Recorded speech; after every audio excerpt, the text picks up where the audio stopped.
पाकिस्तान के कॉन्स्टिट्यूशन में जितने भी सर्किट ब्रेकर्स हैं उन्होंने कभी भी अपना काम दुरुस्त तरीके से नहीं किया। उसकी वजह आप हमारे ऑपरेटर्स कह लें जो इस केस में पॉलिटिशियंस हैं, आप हमारी अदलिया कह लें जो इस केस में जजेस हैं, या आप हमारी फौज कह लें जो वक्तन फौक्तन इन सर्किट ब्रेकर्स को दुरुस्त करने के लिए या इनको ऑन ऑफ करने के लिए आ जाती है मैदान में।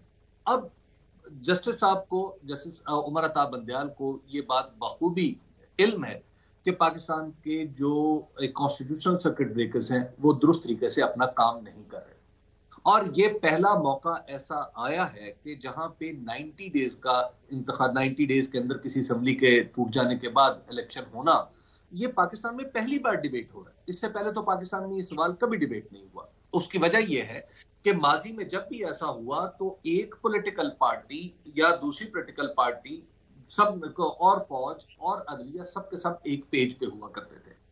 पाकिस्तान के अंदर ये पहली बार ऐसा हो रहा है कि कुछ पार्टियां आपस में एक पेज पे नहीं है, जैसे भी मजहर भाई ने कहा कि खुद पीडीएम के अंदर इख्तलाफात हैं, अदालत के अंदर तकसीम मौजूद है, अदालत एक पेज पे नहीं है, और हमारी जो एस्टैब्लिशमेंट है वो भी एक पेज पे नहीं है। तीसरी बात यह है कि ये बात हमें नहीं भूलनी चाहिए कि जस्टिस उमर अता बंदयाल उस वक्त भी चीफ जस्टिस थे जब इन्होंने 7 अप्रैल 2022 को दस्तूर के आर्टिकल 69 के तहत जो एक आयरन कर्टन पड़ा हुआ था पार्लियामेंट के अंदर होने वाली कार्रवाई पे, वो आयरन कर्टन हटा दिया, और उसके बाद ये पार्लियामेंट के प्रोसीजर के अंदर घुस गए, और उसके नतीजे में उन्होंने इमरान खान का जो असेंबली तोड़ने का एडवाइस था उसको कहा कि ये गैर कानूनी है, लिहाजा असेंबली दोबारा बहाल की जाती है। अब वहां पर ये एक अदालत के सामने कैश 22 सिचुएशन थी उस वक्त। 69 का आयरन कर्टन हटाते तो उसका एक नतीजा जो आज तक हम भुगत रहे हैं। अब यहां पर सवाल ये पैदा होता है कि जब दस्तूर, चलिए वहां पे तो हम डिबेट, उस वक्त अगर इलेक्शन हो जाते, अदालत जो है वो पार्लियामेंट के अंदर उसके बिजनेस की तरफ जाने की बजाय वो सीधा सीधा फैसला कर देती कि जनाब ठीक है, अब असेंबलियां टूट गई हैं, पार्लियामेंट के अंदर जो जो चीजें हुई हैं हम उनमें दखल अंदाजी नहीं करते, इलेक्शन में जाए, इलेक्ट्रेट के पास ही जा रहे हैं ना, किसी ऐसा तो नहीं है कि कोई आमराना कोई अरेंजमेंट हो रही थी, एक कॉन्स्टिट्यूशनल अरेंजमेंट थी, और सबसे बड़ा कॉन्स्टिट्यूशन का तकाजा होता है कि इलेक्ट्रेट के पास जाएं, लोगों के पास जाएं। अदालत ने वहां पे ये मिस किया।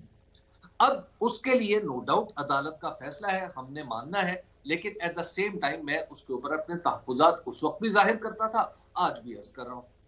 अब यहां से दूसरा मामला शुरू होता है, वो है कि 90 डेज के अंदर इलेक्शन।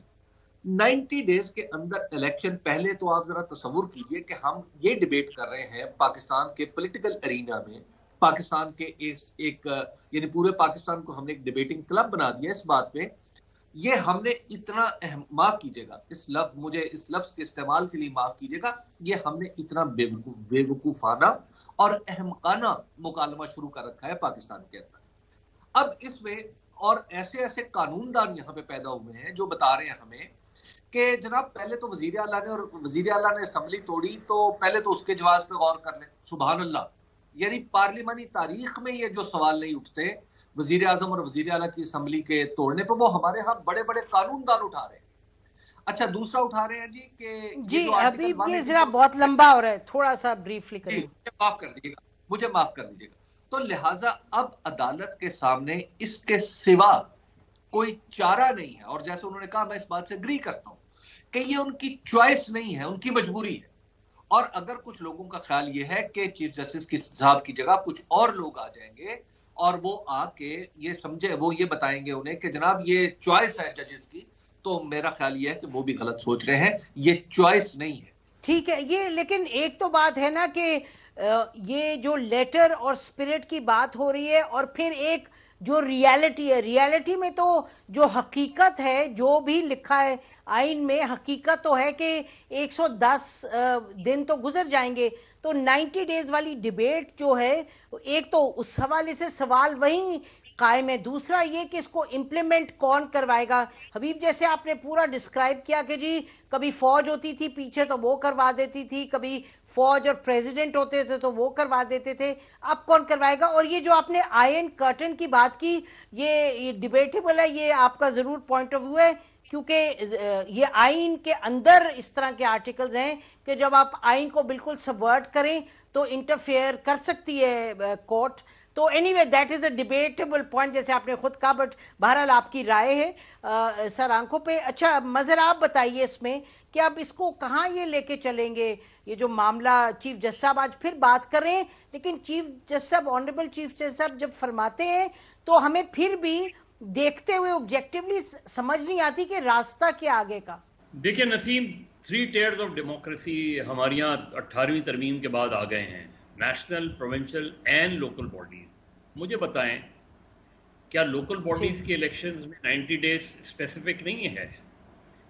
तो लोकल बॉडीज इलेक्शंस अपने टेन्योर कंप्लीट करने के बाद क्यों नहीं होते? इसलिए कि हमारी प्रायोरिटीज नहीं है।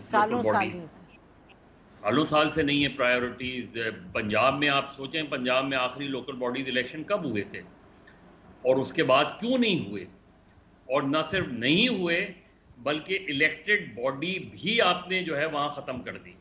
तो हमारे यहाँ जो प्रॉब्लम आ रही है वो यही आ रही है। अब सिंध में हो गए लोकल, आज वो कंप्लीट हो जाएगा। आज ऑलमोस्ट ये पता चल जाएगा कि who can be the next mayor of Karachi, Hyderabad, Mirpur खास, सक्खर। इसकी आज चीजें पता चल जाएंगी। लेकिन अगेन यहाँ भी सुप्रीम कोर्ट ने, अल्टीमेटली सुप्रीम कोर्ट ने इंटरवीन किया था local bodies election. Ultimately supreme court ने डायरेक्शन दी। बिल्कुल। लेकिन उसके बाद जब नहीं हुए तो फिर सुप्रीम कोर्ट ने एक्शन नहीं लिया। फिर सुप्रीम कोर्ट ने बुला के नहीं पूछा कि क्यों नहीं हुए। तो हमारे यहाँ जो इश्यूज आ रहे हैं वो यही आ रहे हैं कि सुप्रीम कोर्ट का इशू सबसे ज्यादा ये है कि सुप्रीम कोर्ट ट्रायल कोर्ट बन गई है। हमारे यहाँ पिछले चंद सालों में हमने देखा है कि सुप्रीम कोर्ट ट्रायल शुरू कर देती है।